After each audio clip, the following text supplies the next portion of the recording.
حبیب الکریم اما بعد اعوذ باللہ من الشیطان الرجیم بسم اللہ الرحمن الرحیم ومن یؤت الحکمۃ فقد اوتی خیرا کثیرا صدق اللہ العظیم وبلغنا رسولہ النبی الکریم ونحن علی ذلک لمن الشاہدین والشاکرین والحمد للہ رب العالمین۔ بابا تھوڑی سی آواز بڑھ دو، وی کو کم کر دیں اس کو۔ میں میرے نور پہ تشریف فرما قابل قدر لائق احترام معزز مقدس محترم علماء ملت اسلامیہ مفتان کرام رفیقان گرامی محبان محترم دوستان معظم محمود ساتھیوں نوجوان دوستوں عزیز بچوں، آئیں ہم سبھی لوگ انتہائی ادب و احترام کے ساتھ اپنی تمام تر توجہ اپنے پیارے آقا صلی اللہ علیہ وسلم کی طرف لگائیں اور اپنی غلامی کا ثبوت پیش کرتے ہوئے نبی کونین شہنشاہ دارین سید الثقلین نبی الحرمین امام القبلتین حضور احمد مجتبیٰ محمد مصطفیٰ علیہ سید الثنا کی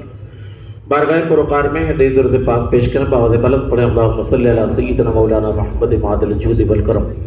وبغیر الملحن لکم علی علیہ وآلہ وسلم صلاۃ و سلام علیک یا رسول اللہ صلی اللہ علیہ وسلم۔ حاضرین گرامی، آپ سب کے ساتھ میری بھی سعادت ہے کہ آج کے اس بابرکت انتہائی مقدس پروگرام میں میری حاضری ہوئی ہے۔ میں اسے اپنی زندگی کی بڑی سعادت سمجھتا ہوں۔ مجھ سے زیادہ بڑے لوگ بھی ممبر نور پر اپنے جلووں کی تابانی سے ہماری مجلس کو بکہ نور بنانے کے لیے بیٹھے ہیں۔ ایسے لوگ بھی ہیں جن کے بولنے سے ہم جیسوں کو بولنا آتا ہے، جن کی بارگاہ ناز میں ثانوی عدد طے کیا جائے تو کتاب فہمی کی قوت آتی ہے اور درس و تدریس کو زینت بخشنے کا شعور بیدار ہوتا ہے۔ اس کے باوجود مجھ جیسے کم علم کو آپ کے سامنے آنے کا موقع ملا، یہ میں اپنے لیے بڑی سعادت سمجھتا ہوں اور اس کے لیے میں شکر گزار ہوں انجمن رضائے مصطفیٰ کے، اپنے ان تمام کریموں ارکانوں ممبران معاونین متوسلین کا جو اپنی ہر مجلس میں مجھ ناکارہ کو بلا لیتے ہیں اور میں بھی دعوت پاتا ہوں تو اپنی زندگی کی میراث سمجھ کر بھاگا ہوا بستی آ جاتا ہوں۔ آج مجھے اس لیے بڑی خوشی ہوئی کہ ہمارے ڈاکٹر صاحب بالکل سامنے بیٹھے، میں نے اس لیے کرسی پر اپنے کو نہیں بیٹھا ہے کہ اونچا ہو جاؤں گا تو برابری نہیں رہے گی، بالکل ان کے سامنے بیٹھ کر سوچ رہا ہوں آمنا سامنا بڑے زمانے کے بعد تو ان سے مواجہہ ہوا ہے اور میرے لیے عقیدت کا قبلہ ہے ڈاکٹر صاحب، اور قبلہ جتنا سامنے رہتا ہے اتنا اچھا لگتا ہے، تو میں اس لیے بیٹھ کر آپ سب سے گفتگو کر رہا ہوں۔ تھوڑی دیر میرا ساتھ دیجیے، انشاءاللہ میرے بعد ایسے لوگوں کی تقریر آپ سنیں گے جن کے لیے میں نے عرض کیا ہے کہ جن کے بولنے سے ہم جیسوں کو بولنا آتا ہے۔ خصوصیت کے ساتھ جماعت اہل سنت کی کبتری شخصیت فاضل جلیل عالم نبیل مفتی دوران تاج الفقہ حضرت علامہ مفتی اختر حسین صاحب قبلہ دامت برکات ملالیہ، جو آج کی اس مجلس کے روح رواں ہیں اور جن کی محنتوں کے نتیجے میں ہم نے بستی شہر میں یہ موقع پایا ہے کہ آج دو مفتیان کرام کی دستار بستی شہر میں ہو جائے، یہ بھی ان کی محنت کا نتیجہ ہے۔ انجمن رضائے مصطفیٰ نے اگر پوری طرح ان کا تعاون کیا تو انہوں نے اپنا قیمتی وقت دے کر اپنا فیضان علم ان دو بچوں کے سینے میں اڈیل کر انہیں بھی ہم پلہ بنانے کی محنت کی ہے۔ تین ہیں جی، ماشاءاللہ عادت بہت اچھا ہو گیا، میں تو دو جوڑا سمجھ رہا تھا جی لگایا۔ اسی حوالے سے تھوڑی سی گفتگو میں آپ کے سامنے کروں گا۔ ہمارے بڑے بھائی مخدوم بن مخدوم فاضل جلیل حضرت علامہ مفتی احمد رضا صاحب قبلہ دامت برکات ملالیہ کچھ نہ کہتے ہوئے بھی بہت کچھ کہہ کے چلے گئے۔ اگر ان کی گفتگو ہماری زندگی کا نمونہ بن جائے تو میرے خیال سے انفرادی اجتماعی دونوں اعتبار سے ہم لوگ اچھے ہو جائیں گے۔ میری دعا رب قدیر مجھے اور آپ سبھی کو ان کی باتوں پر عمل کرنے کی توفیق عطا فرمائے۔ آپ جی لگائیں، میں بحث دور نہیں لے جانا چاہتا ہوں، بس اس جملے سے اپنی گفتگو شروع کرتا ہوں کہ دیکھیے اللہ نے ہمیں دنیا بنا کے دنیا میں بھیجا اور اب دنیا میں بھیجنے کے بعد خدا کا کرم ہے کہ اس نے ہماری دو ضرورتیں رکھی ہیں۔ یوں تو بہت ساری ضروریات ہیں، میں نے کچھ سمجھ کر کے دو ضرورتوں کے دائرے میں گھیرا ہے۔ ایک ہے ہماری دینی ضرورت اور ایک ہے ہماری دنیاوی ضرورت۔ بابو بیٹھ جاؤ، آپ لوگ بھی بیٹھ جاؤ، ادھر زیادہ کرسیاں خالی ہیں، میرے خیال سے کمیٹی کے لوگ بھی آ کے بیٹھ جاتے ہیں تو بہت اچھا لگتا۔ تو ہماری دو ضرورتیں ہیں، ایک دنیاوی ضرورت اور ایک دینی ضرورت۔ اس حوالے سے دنیا میں بہرحال ہمیں دونوں ضرورتوں کی تکمیل کے لیے محنتیں کرنی ہیں۔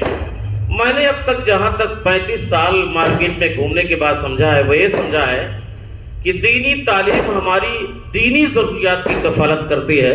اور دنیاوی تعلیمات ہماری دنیاوی ضروریات کی تکمیل کرتی ہے۔ اس لیے ہمیں دونوں تعلیم چاہیے۔ کس نے کہا کہ لڑکا حافظ ہو گیا عالم بن گیا اب یونیورسٹی میں نہیں جا سکتا؟ کس نے یہ بتایا کہ ہم فاضل ہو گئے تو کسی کالج یونیورسٹی میں نہیں جا سکتے؟ بلکہ میں ایک پیغام دے کے جا رہا ہوں کہ عالم فاضل حافظ قاری بننے کے بعد اگر یہ لوگ یونیورسٹیز کا رخ کر لیں اور جنہیں اللہ نے استطاعت دی ہے، مجھ جیسے غریب نہیں ہیں، وہ اگر کالجز یونیورسٹیز میں جائیں تو انشاءاللہ علم دین کی برکت کے ناطے کالج میں بھی ان کا ایک مقام پیدا ہوگا۔ کیونکہ بہرحال یہ آپ مانیں گے کہ علم قرآن وہ عظیم الشان کام ہے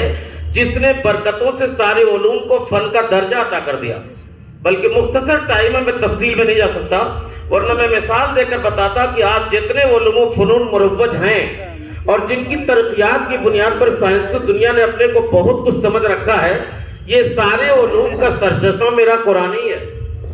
جس کو یاد کرنے والا حافظ ہوتا ہے، جس کے معنی اور مطلب کو سمجھنے والا عالم ہوتا ہے، اور جس پر اپنی گہری نگاہ رکھ کر مسائل شرع کا استنباط آدمی کر لے تو مفتی وقت ہوتا ہے۔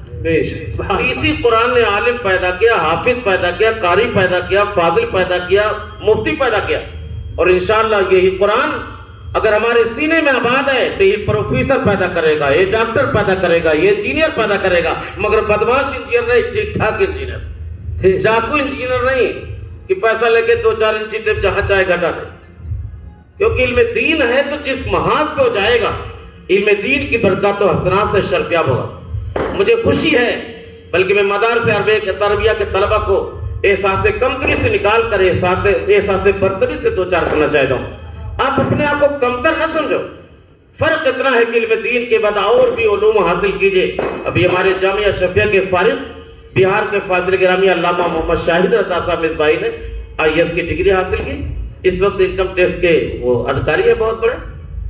لیکن گزارش یہ ہے کہ عالمانہ حیثیت حاصل کرنے بعد جہاں جائیے عالم کے حیثیت سے رہیے۔ یونیورسٹی کی کرسی پر بیٹھیے تو عالمانہ وقار کے ساتھ بیٹھیے۔ ڈگری مل جائے، پروفیسر کی کرسی پر بیٹھے تو ایسا نہ ہو کہ داڑھی کٹ جائے، ٹوپی اتر جائے، کرتا بدل جائے، پینٹ شرٹ آ جائے، بلکہ اسی وقار کے ساتھ ہر کرسی پر بیٹھے تاکہ کرسی پر بیٹھا ہوا دیکھ کر دنیا یہ سمجھے نبی والا پہلے ہے، کرسی والا بعد میں۔ بے شک، سبحان اللہ، ماشاءاللہ، بہت خوب۔ اس لیے ہم کبھی تنگ دامنی کی بات نہیں کرتے۔ ہم نے کبھی نہیں کہا کہ آپ یونیورسٹی کالج میں مت بھیجیے، اللہ توفیق دے، بلکہ خاص طور سے ہمارے علماء جو زیادہ کما رہے ہیں ان سے میری گزارش ہے کہ اپنے لڑکوں کو عالم بنا کر پھر یونیورسٹی میں بھیج دیں، ڈاکٹر بنائیں، MBBS بنائیں، MD پڑھائیں اور دیگر کرسیوں پر بیٹھائیں۔ کیونکہ میں تو بھائی غریب آدمی، میں تو سب کام نہیں کر سکتا، کوشش کرتا ہوں کہ کسی طرح آپ لوگوں کی خدمت ہو جائے۔ سمجھاری میں بھی آپ آئیے ذرا، یہ دونوں تعلیمات ہمارے لیے ضروری ہے، مگر علم دین کے تعلق سے میں یہ بات ذرا زوردار انداز میں اس لیے کہہ رہا ہوں کہ فقہ شافعی کے بہت بڑے عالم، بلکہ بانی ہے فقہ شافعی کے سیدنا محمد بن ادریس شافعی، وہ فرماتے ہیں کہ علم دین ایک مسلمان کے لیے اتنا ہی ضروری ہے